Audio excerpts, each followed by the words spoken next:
de la Tierra que organiza el Centro de Geociencias de la UNAM.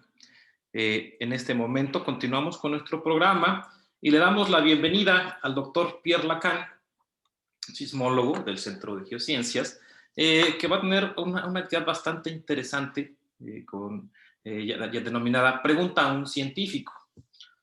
El doctor Pierre Lacan es doctor en Ciencias del Universo por la Université de Pau et de Pays de l'Adour, Francia. Actualmente es investigador titular A en el Centro de Geociencias de la UNAM e investigador nacional nivel 1. Es especialista en nanotecnología y potencial sismotectónico de fallas activas mediante herramientas de geomorfología cuantitativa y paleosismología. Esto quiere decir que estudia las fallas para saber si pueden provocar sismos y qué tan fuerte podrían ser estos en estos días. Es algo bastante interesante. Su investigación principal se centra en el estudio de peligrosidad sísmica basado en el registro geológico de los terremotos prehistóricos, bien llamados paleosismos. Ha desarrollado sus estudios en diferentes regiones del mundo con tasas de formación distintas, desde lentas, como es en Francia, en España, en Argentina, hasta moderada o rápida, en lugares como Perú, México, California, entre otros. Es un gusto saludar al doctor Pierre Lacan y bienvenido. Los dejo con el doctor. Alejandro. Muchas Buenos gracias. días, Antes Pierre. de iniciar, solo para aportar una precisión, no soy realmente sismólogos. Los sismólogos utilizan el registro de la propagación de onda para estudiar los sismos actuales o recientes. Y en mi caso busco el registro geológico, entonces la huella que dejan los sismos en el registro geológico. Entonces voy a trabajar, bueno, estoy trabajando sobre los sismos mucho más antiguos. Es un poco distinto, pero después del pequeño video, igual podemos hablar de eso. Entonces, les voy a presentar ahora un pequeño video que he hecho, una conversación con Andrea, una estudiante de preparatoria, y les voy a compartir la pantalla. Y después de la presentación podemos seguir con las preguntas. Cualquier pregunta que puedan tener sobre los sismos o las fallas, no dudan en anotarlas en el chat. Entonces,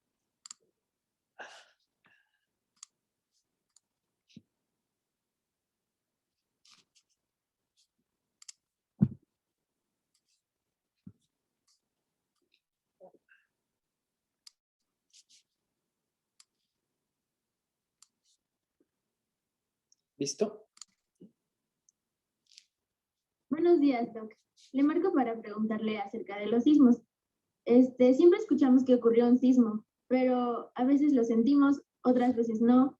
Luego destruye todo. Termino sin entender. ¿Qué es un sismo en concreto y dónde ocurren? Es una excelente pregunta, Andrea. Para entender los sismos hay que entender el funcionamiento de la Tierra. En la imagen que puedes ver atrás de mí, es una representación del interior de la Tierra. El centro de la Tierra es muy caliente y este calor provoca movimientos de las rocas adentro de la Tierra, y estos movimientos son muy lentos, pero provocan a su vez un desplazamiento de la superficie terrestre. ¿Has escuchado hablar de la tectónica de las placas, Andrea? Claro que sí, pero ¿qué tiene que ver eso con los sismos? Pues justamente en esta segunda imagen puedes ver las diferentes placas tectónicas en América. Cada placa se mueve en la superficie de la Tierra en dirección diferente. Hay placas que se acercan una de otra, placas que se alejan una de otras, y otras placas que deslizan de manera lateral. ¿Cómo lo podemos ver? Si hacemos un zoom sobre México, en México tenemos varias placas y varios tipos de movimiento entre estas fallas. Pero entonces, ¿qué tiene que ver con los sismos? Pues, un poco de paciencia, Andrés. Lo que pasa es que las placas no deslizan de manera constante porque hay fuerzas de fricción importantes entre las placas. Un poco como cuando tratas de desplazar una caja muy pesada. Si estás en un suelo liso adentro de la casa, por ejemplo, forzando un poco, puedes alcanzar a hacer deslizar la caja de manera constante. Pero si pones esta misma carga sobre un pavimento en la calle, vas a tener que acumular mucho más fuerza para poder desplazarla y la vas a desplazar poco a poco, forzando mucho. Para las placas es exactamente igual. Por los movimientos adentro de la Tierra, las placas tectónicas que van en dirección opuesta van a acumular mucha energía antes de poder superar la fuerza de fricción y provocar un desplazamiento. Es este desplazamiento entre las placas que llamamos los sismos. Este desplazamiento de las placas al nivel de una zona de falla corresponde a una liberación de energía considerable. Más la energía acumulada es importante, más el desplazamiento va a ser importante cuando las placas deslizan y más la magnitud del sismo es importante. No entiendo bien. ¿Una zona de falla es lo que hay en los límites de la placa? ¿Cómo es eso? Sí, las fallas más grandes se encuentran en los límites de placa. Una falla no es una fractura que se abre, como lo vemos a veces en las películas. Es más bien una zona de debilidad de la corteza terrestre que permite a los bloques de roca de deslizar, como lo puedes ver en el dibujito atrás de mí. Es lo que pasó, por ejemplo, durante el sismo de 2010 en Mexicali, en Baja California. El bloque de California se desplaza hacia el noreste, mientras que la placa de América del Norte se desplaza en el sentido contrario. Entonces, la falla que vemos en esta foto acomodó el desplazamiento entre los dos bloques, las dos placas tectónicas. Pero a ver, entonces, ¿todos los sismos ocurren en los límites de placas? En realidad, la Tierra es más complicada que el dibujo que te enseñé. La mayoría de los sismos ocurren en los límites de placa porque es donde hay más energía que se va a acumular. Es decir, donde los movimientos entre las placas son los más importantes. Sin embargo, adentro de las placas hay también movimientos más lentos y zonas de falla que pueden producir sismos muy de vez en cuando. Para darte un ejemplo, en las zonas en los límites de placas podemos tener un sismo cada 30 o 50 años, pero en estas zonas adentro del continente podemos tener un sismo cada 500 o 1000 años. Pues entonces no es tan importante. En realidad sí, porque la población que vive en estas zonas no está tan preparada y las construcciones no son diseñadas para aguantar los sismos porque de memoria humana nunca hemos tenido sismos en esta zona, pero no es por eso que no puede ocurrir. Y cuando un sismo de este tipo ocurre, pueden ser muy destructivos y muy peligrosos para las poblaciones. ¿Y en Querétaro puede temblar? Hay varias fallas que pasan cerca de la ciudad de Querétaro. En esta imagen puedes ver la ciudad de Querétaro que está aquí, arriba, y ves en rojo varias fallas que están activas, que han producido sismo en el pasado y que podrían tener un impacto importante en caso de sismo actualmente para la ciudad de Querétaro.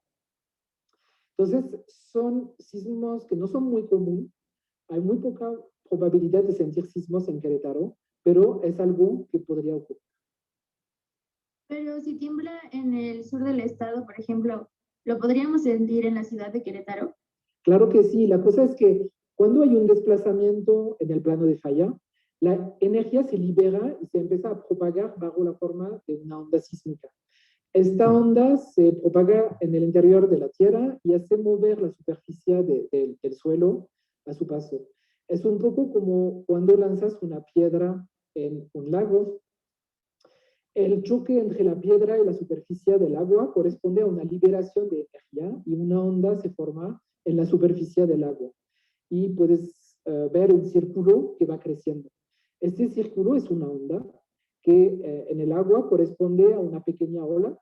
La ola es más grande cerca del impacto de la piedra con el agua y cuando el círculo va creciendo, la ola disminuye. Para las ondas sísmicas es exactamente igual.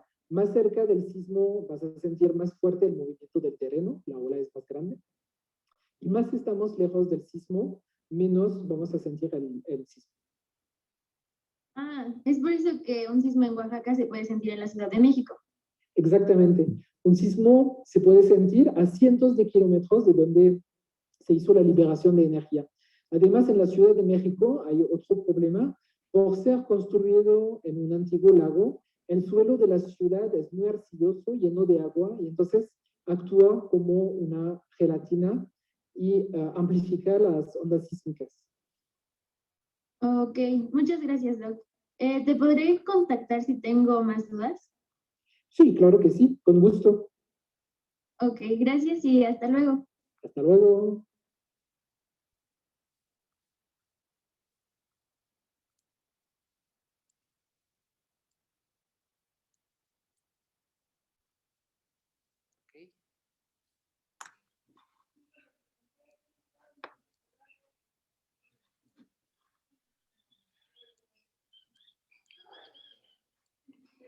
Listo. Pues el video es muy interesante, doctor. Que,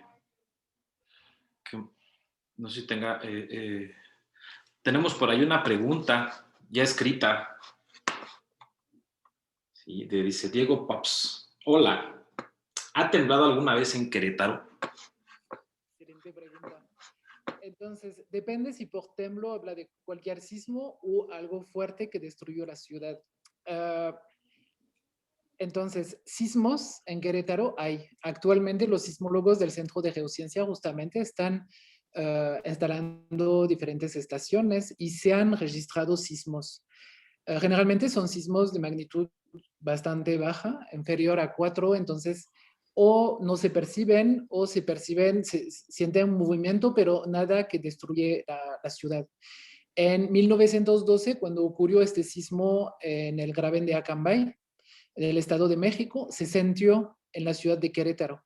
Pero hay que imaginar que en 1912 la ciudad de Querétaro era solo el centro histórico. Al final Querétaro es una ciudad antigua del el principio de la ciudad, pero su crecimiento como ciudad grande es muy reciente. Entonces no hay un gran registro de los sismos históricos que habrían podido afectar a la ciudad. Entonces, sí han ocurrido sismos muy fuertes, muy destructivos, no han ocurrido en el periodo histórico de lo que sabemos de la historia de la ciudad, pero no es por eso que no podrían ocurrir. Cierto. Hay una pregunta que me gustaría hacerte para complementar esta parte, porque a veces siempre la gente cuando escucha sismo, inmediatamente es como una palabra de alarma. Ajá. Sí, y pensamos que, bueno, siempre hay actividad sísmica todo el tiempo, pero ¿realmente la gente debe de preocuparse o no debe de preocuparse por esta actividad sísmica actual o del pasado? Creo que no hay que preocuparse, hay que prepararse.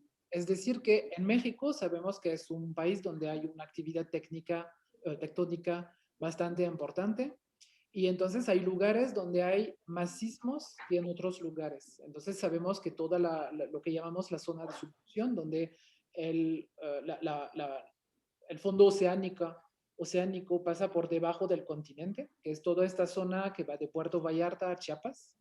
Aquí hay sismos de manera muy regular y la población que vive en ciudades costeras está preparada, sabe que pueden ocurrir los sismos, los edificios son diseñados para aguantarlos y saben cómo reaccionar.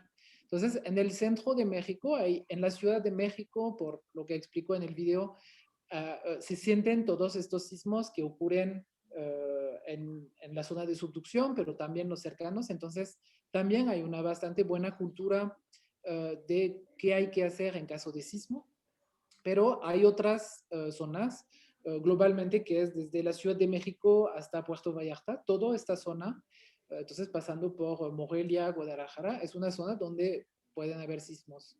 No es cuestión de preocuparse, pero al momento de construir su casa, asegurarse que va a aguantar un sismo o saber qué hacer en caso de sismo.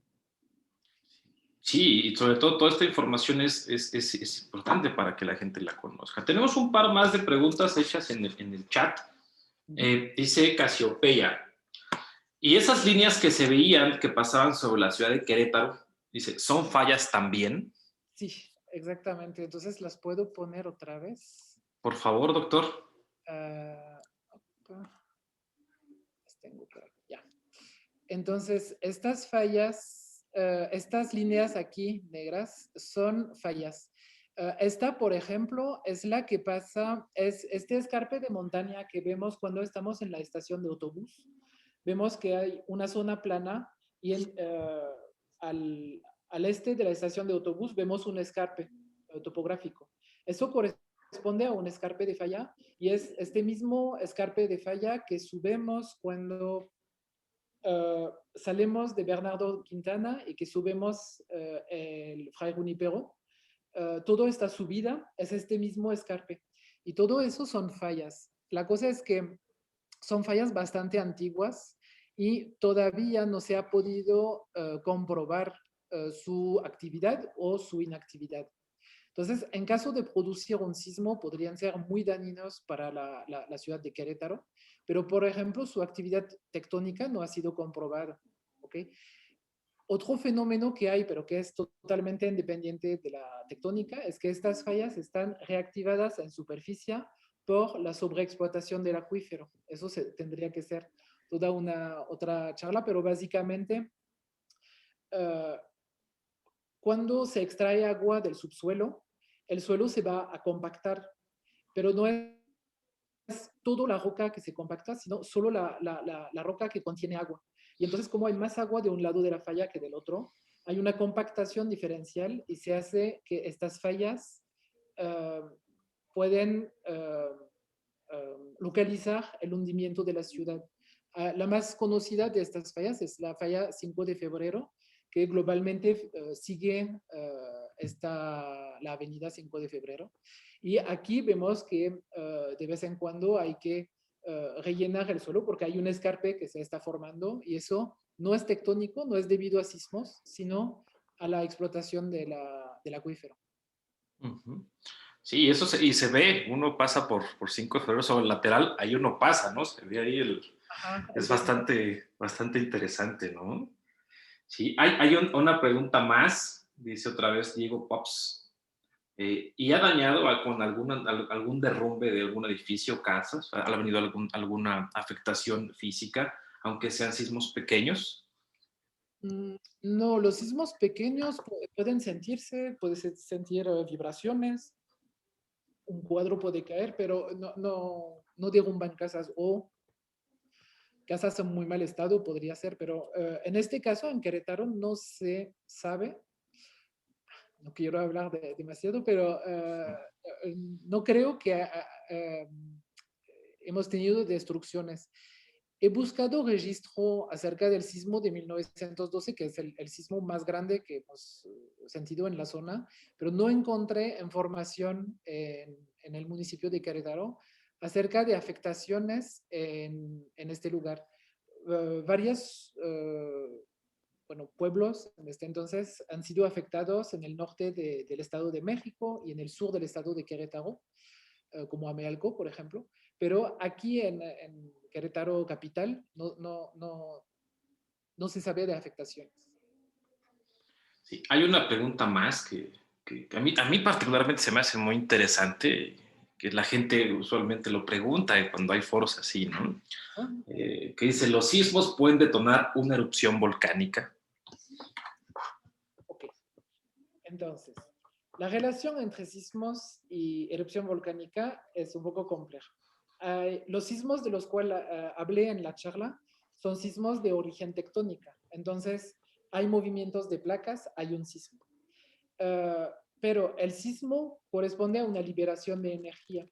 Entonces, esta liberación de energía se puede hacer por los movimientos entre placas, pero también cuando el magma sube adentro de la Tierra, va a generar liberaciones de energía localmente que se van a registrar como sismos. Entonces, por ejemplo, antes de las erupciones volcánicas en el Popocatépetl o en todos los volcanes, hay una sismicidad que se puede registrar con los instrumentos que usan los sismólogos, y eso permite hacer hipótesis acerca de la erupción que podría ocurrir. ¿Okay? Entonces, hay sismos provocados por el magma ascendente que busca su camino para salir de la Tierra, pero los sismos como tal, no hay nada comprobado que pueden detonar erupción volcánica. Creo que hay un trabajo en Chile que se hizo porque hubo un sismo importante y poco después una erupción volcánica, pero la relación directa es un poco compleja. Igual podría ser el detonante si hay una cámara magmática lista para una erupción. Igual el sismo podría ser el detonante, pero de toda forma habría ocurrido esta erupción seguramente. Sí, eso es interesantísimo y es todo un tema. Realmente se puede platicar completamente. Los científicos que hacen estudios de sismología volcánica particularmente, ¿no? Que sí, Ajá, bien, sí, sí. es diferente totalmente a la actividad sísmica ocasionada por la tectónica de placas, pero finalmente hay una actividad pequeñita. Yo tengo un pequeño sismógrafo aquí instalado en mi escritorio, que es muy, muy Ajá. funcional, que es un pequeño Einstein cabezón. Cuando tiembla, veo que se le mueve la cabeza. Afortunadamente nunca me ha tocado, entonces siempre está quietecito. Entonces, cuando empieza a temblar, pues voy a ser el primero en correr. Vamos a ver si hay dice Casiopea, muchas gracias por su explicación, doctor Lacan. ¿Hay alguna otra pregunta? Recuerden, esta charla es la oportunidad que tienen de preguntarle lo que quieran sobre sismología al doctor Pierre Lacan, ¿sí? Que es un tema Pues vastísimo, ¿no? Los sismólogos son como los rock stars de las geociencias, todo el mundo los busca y les pregunta. aprovecho entre dos preguntas para precisar esta parte. Es que cuando hablo de los sismos más importantes, de los que pueden ser muy destructivos y que son provocados por la liberación de energía acumulada por los movimientos tectónicos. Pero como bien dices, hay otros sismos provocados por bueno, en relación con las erupciones volcánicas, pero que van a tener magnitud mucho más bajas que, por ejemplo, los sismos de subducción, que al nivel de las placas podemos acumular una energía considerable. Entonces es mucho más energía que se libera. Y finalmente, cuando hay explotación minera, por ejemplo, podemos también tener sismos de origen antrópicos, entonces provocado por el hombre, porque también al explotar la roca, por ejemplo, sacando petróleo del subsuelo, vamos a provocar un vacío y entonces el subsuelo colapsa. Entonces eso va a provocar un sismo también, que va a ser de origen antrópica, provocado por el hombre. Nada que ver con la tectónica, nada que ver con los volcanes, pero también importante. Pero estos sismos van a tener una magnitud 4 máximo. Creo que nunca hemos registrado más de 4 o 4.5. Entonces, nada muy destructivo, pero que también se pueden registrar. Lo que quería hacer resaltar en el pequeño video es que el sismo es la liberación de energía y después se propaga bajo la forma de una onda sísmica, pero el origen de esta energía puede ser distinto. Muy bien, tenemos una pregunta más en el chat que nos llegó y aprovecho para recordarles que si tienen otra pregunta, escríbanla, no importa el momento, yo las voy a ir leyendo conforme vayan llegando. Dice Andrea P. ¿Qué es peor? ¿Un sismo oscilatorio o uno trepilatorio? ¿De qué depende? Esta pregunta es importante aclararla porque es algo que abunda en el conocimiento popular, ¿no? Sí, entonces estos sismos oscilatorios y trepidatorios una cuestión de percepción. Es decir, que todos los sismos van a provocar diferentes tipos de onda y van a provocar este tipo de movimiento u compresión, dilatación de la Tierra. Todos los sismos provocan todos los tipos de onda, pero dependiendo donde nosotros nos encontramos comparado a la fuente, vamos a sentir más un tipo de onda que otro. ¿Okay? Entonces, básicamente, cuando el suelo se mueve así, vamos a decir que es oscilatorio, y cuando el suelo mueve de arriba a abajo, vamos a decir trepidatorio, pero es un término que no usamos nosotros en ciencia, porque, ¿cómo decir? No es un término científico. Todos los sismos provocan los tipos de onda, y entonces, dependiendo donde nosotros nos encontramos, vamos a sentir uno u otro. Entonces, si yo me encuentro en Juliquilla y otra persona se encuentra en Cimatario, uno va a decir, lo sentí trepidatorio, lo sentí oscilatorio. Los dos van a tener razón, es que no estaban en el mismo lugar, pero todos los movimientos llegan. Entonces, es un término que se utiliza mucho porque efectivamente si el movimiento va de arriba a abajo puede ser más destructivo, entonces da miedo.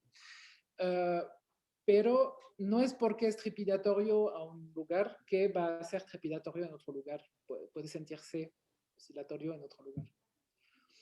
Sí, eso es muy importante aclararlo. Siempre he escuchado esos comentarios de amigos, de conocidos, a todos los geocientíficos, que sin nosotros ser sismólogos, pues nos preguntan, ¿no?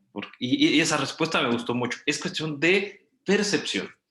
¿Cómo lo recibimos? Y eso es importante que la gente lo sepa. Hay una pregunta más que dice, aprendiz cactusero. Dice, buenos días. Sigue monitoreando la zona de San Joaquín y ¿cuál es el diagnóstico de ellos? No sé de qué se trata. Si nos puede precisarlo, San Joaquín en Querétaro, en la Sierra Gorda. Yo creo que se refiere precisamente a esa región. Posiblemente, Ajá, me imagino. No, bueno, los sismólogos del Centro de Geociencias hablarían de eso mucho mejor que yo.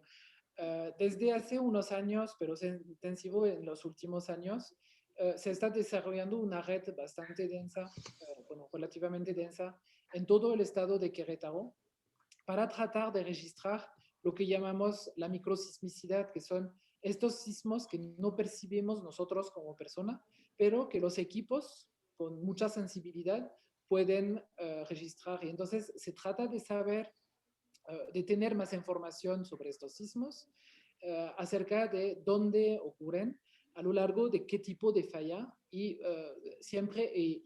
también se trata de calcular si son movimientos extensivos o al contrario compresivos, para tratar de saber qué son los motores de estas deformaciones. Entonces, en la zona de San Joaquín, creo que el monitoreo sí sigue. Y el diagnóstico de esta zona no lo tengo. No lo he estudiado personalmente. Pero yo creo que si en algún momento se empezó a monitorear, seguramente pues del trabajo debe de continuar, porque estos son trabajos a largo plazo, no es a un mes, 2 meses, ¿no? Seguro el trabajo continúa, pero como no me involucré en este trabajo, no sé qué es el resultado. No sé tampoco si ha sido publicado algo. Así es. Yo tengo una pregunta más, Sí. continuando con esta parte de preguntas que muchas veces llegan, ¿no? O que la gente le quiere hacer a un sismólogo y a veces no conocen un sismólogo. Tal. Y aprovecho para decirles, si tienen alguna otra pregunta, síganoslas poniendo en el chat, yo las voy a seguir leyendo para que el doctor Pierre Lacan nos comparta su experiencia. Y la pregunta es, ¿un sismo se puede predecir? Entonces, para explicar por qué no se puede predecir, porque, bueno, la respuesta es definitiva y es no. Pero me gustaría tratar de explicar por qué no se puede predecir. Entonces, hay dos factores. Por ejemplo, retomando el ejemplo de la caja que utilizo en el pequeño video, entonces ponemos la caja en el suelo. Aplico una fuerza aquí para empujar. Para saber a qué momento va a deslizar la caja, necesitarías saber la fuerza que utilizo para empujar, el peso de la caja y las fuerzas de fricción que hay entre, bueno, aquí mi mano y la caja que estoy poniendo aquí. Entonces, eso en laboratorio lo podríamos calcular, ¿no? Porque puedo calcular la fuerza de fricción de mi piel con la cara y sé el peso de la cara y la fuerza que aplico. En la naturaleza es más complicado porque el movimiento de las placas tectónicas depende de un montón de factores. Entonces, globalmente es constante. ¿Okay? Entonces, esta fuerza eventualmente la podría conocer. Pero adentro de la roca en la corteza terrestre no hay un solo tipo de roca, son varios tipos de roca y todas van a tener propiedades muy distintas. Y entonces no podemos calcular la fuerza de fricción y también la energía ya acumulada. Entonces, lo que tratamos de hacer es de manera estadística, es decir, si tenemos un registro bastante completo de una zona, por ejemplo, en la subducción mexicana, tenemos un poco más de 100 años de registro de los sismos y entonces aquí podemos decir, ok, nos damos cuenta que en 100 años rompió 2 veces, entonces hubo 2 sismos en una zona determinada.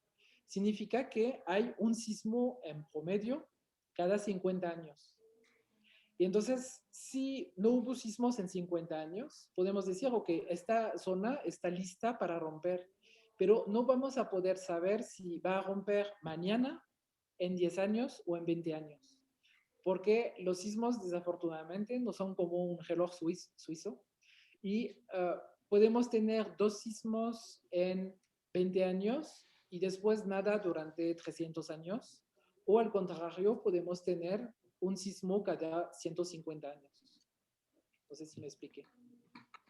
Sí, eso es algo muy claro y creo que vale la pena recalcarlo. Los sismos no se pueden predecir. Si por ahí ven un video que diga lo contrario, haciendo referencia a nuestra actividad anterior, donde ahí está esa información de internet, no es cierto.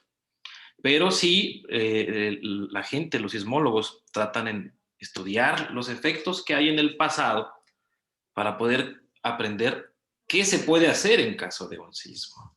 De hecho, haciendo referencia a la charla anterior, acerca de los sismos, hay información muy bien hecha en el sitio internet del CENAPRED, que es el Centro de Prevención de Desastres, y en el Servicio Sismológico Nacional. Son las 2 fuentes principales que recomendaría cuando buscan información sobre sismos en México. Son estas 2. Y después, a nivel internacional, pueden encontrar también mucha información en el, no me acuerdo cómo se llama, el Servicio Sismológico de Estados Unidos, etcétera. Y cada país tiene su servicio sismológico. Y es aquí que les recomiendo encontrar información. También cuando encuentran una información que les parezca interesante, no dudan a buscar información sobre la fuente. Cuando alguien se presenta como un profesor generalmente tiene una afiliación, trabaja en una universidad, entonces fácilmente pueden encontrar información sobre los diplomas que tiene y toda esta información. Y creo que a veces vale la pena averiguar un poco más antes de solamente compartir la información que podrían ser falsa. Y desafortunadamente actualmente hay un montón de información falsa, no solo acerca de los sismos, acerca de casi todo, ¿no? Así es que ya saben, dejemos de compartir estas fake news y verifiquemos fuentes. Tenemos una pregunta más, pero antes, respondiendo por ahí a lo que decía Aprendiz Cactusero sobre el monitoreo de San Joaquín, nos responde aquí en el chat la doctora Lucia Capra, de que dice que sí hay una red instalada con monitoreo continuo. Entonces, en San Joaquín se sigue monitoreando, evidentemente, por el Centro de Geociencias. Y bien, Jessica Cruz escribe, ¿es posible que durante un sismo, en una pequeña parte de un espacio, el sismo se perciba con mayor intensidad comparado con el área que lo rodea? Por ejemplo, que una banca de un salón de clases se mueva más que los demás? Es decir, que se perciba con diferentes intensidades en una zona. Entonces, hay diferentes efectos. A pequeña escala así me parece complicado. Si tenemos diferentes bancas del mismo tamaño, todas se van a mover de la misma forma. Um, Hay dos efectos. La onda sísmica se propaga.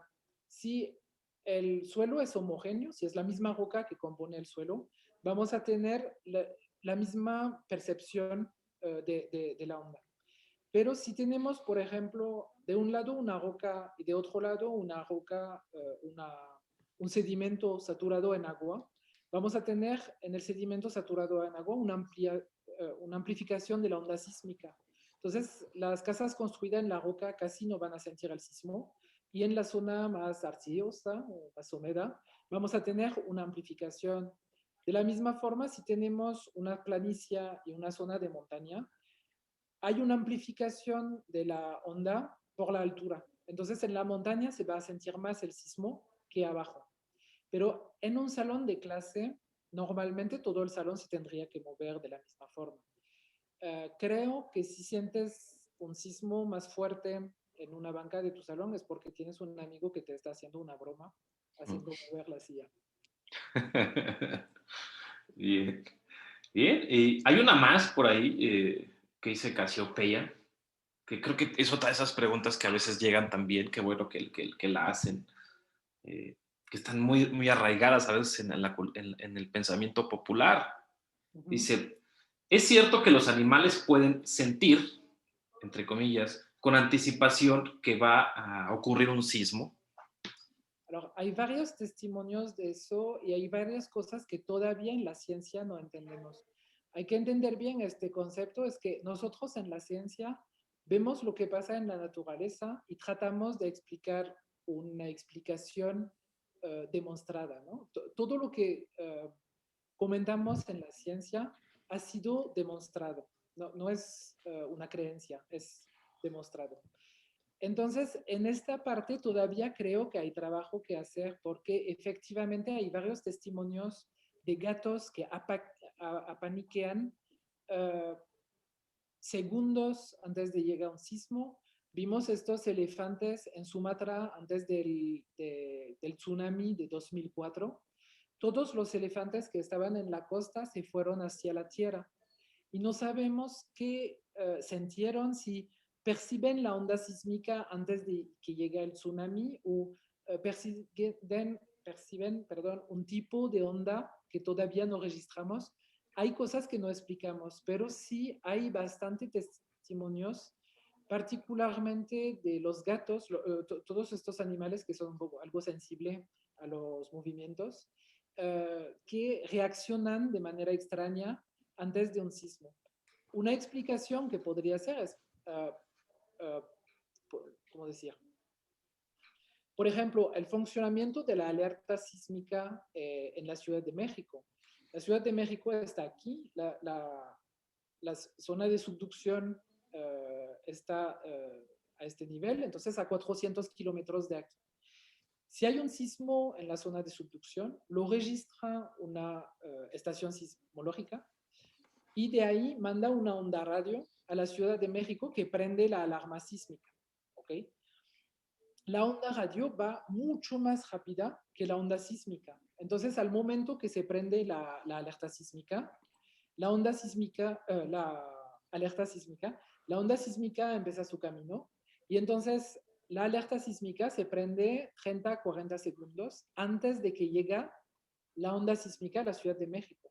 Pero la alerta sísmica no suena antes del sismo. Cuando suena la alerta sísmica, el sismo ocurrió, la liberación de energía ocurrió. Lo que no se ha sentido todavía es la llegada de la onda sísmica a la Ciudad de México.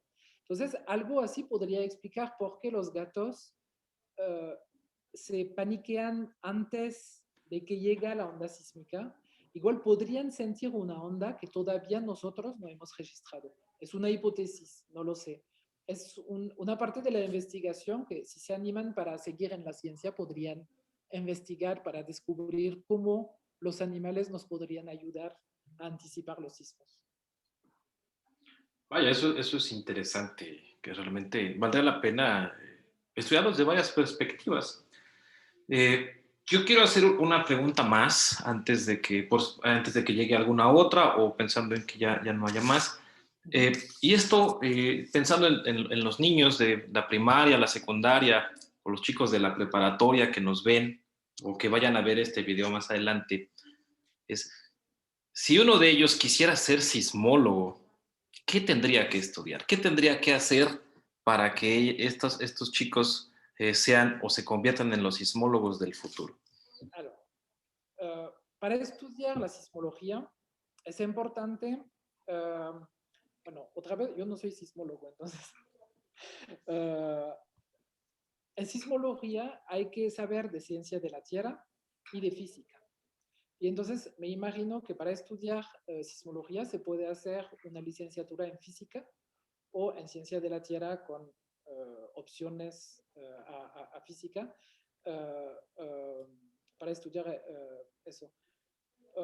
Después de la preparatoria se puede entrar en la universidad, elegir una licenciatura en ciencias de la Tierra y después seguir este camino, después de la licenciatura, la maestría, etc., para estudiar eso. Hay varias opciones. Aquí en Querétaro pueden encontrar bastante información en la página de la UNAM, del Centro de Geociencias, en la página de la ENES, para ver un poco el tipo de materia, las disciplinas que van a estudiar, porque, ¿cómo decir? No estudiamos solamente una cosa. Para entender de sismos hay que entender un poco de física, un poco de química, un poco del funcionamiento interno de la Tierra, o mucho de matemática. Entonces es algo bastante completo y utilizamos todas estas disciplinas como herramientas para entender el funcionamiento de la Tierra. Toda la dificultad, pero también el interés de esta disciplina de las ciencias de la Tierra es que nosotros solo vemos la superficie. Y a partir de la superficie tenemos que encontrar técnicas para estudiar la profundidad o hacer interpretación de qué mecanismo en profundidad puede provocar eso en la superficie. Y entonces es un poco un trabajo de detective para ir para alcanzar a entender el funcionamiento del planeta. Muy bien, Pierre, pues parece ser que ya no hay más preguntas en el chat. Creo que hubo mucha participación. Agradezco mucho el haber compartido con nosotros toda esta experiencia, este video. Y bueno, esperemos que la gente le sea de mucha utilidad y que haya una oportunidad más adelante de volver a preguntarle todo este tipo de cosas para que la gente los escuche. Ojalá. Pierre, pues un gusto saludarte Igualmente. y muchísimas gracias. Bonito día. Hasta luego.